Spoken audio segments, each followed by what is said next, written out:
CM Revanth సంచలన కామెంట్లపై మాజీ మంత్రి హరీష్ రావు ట్వీట్ ద్వారా తీవ్రంగా స్పందించారు.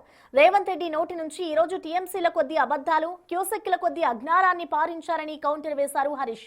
అబద్ధాలకు బ్రాండ్ అంబాసిడర్ అనుముల రేవంత్ రెడ్డిగా అభివర్ణించారు. అబద్ధాలకు కూడా ఆస్కార్ ఇస్తే అందరూ ముక్త కంఠంతో రేవంత్ రెడ్డిని అవార్డుకు ఎంపిక చేస్తారని చురకలంటించారు. బేసిన్లపై బేసిక్ నాలెడ్జీ లేదని తేలిపోయిందని, బచావత్ ట్రిబ్యునల్, బ్రిజేష్ ట్రిబ్యునల్ కి తేడా తెలియడం లేదని తేట తెల్లమైపోయిందని సెటైర్లు వేశారు.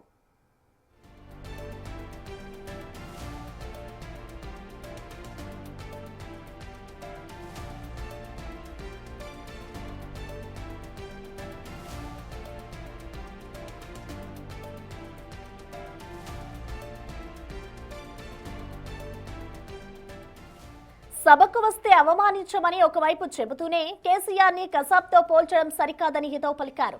తెలంగాణ పోరాటాన్ని ఉరకలెత్తించి 4 కోట్ల మంది తెలంగాణ ప్రజలను ఒకటి చేసింది కేసీఆర్. అలాంటి మహానయుడిని కసాబ్తో పోల్చడమా అంటూ ఆగ్రహం వ్యక్తం చేశారు బీఆర్ఎస్ నేత హరీష్ రావు.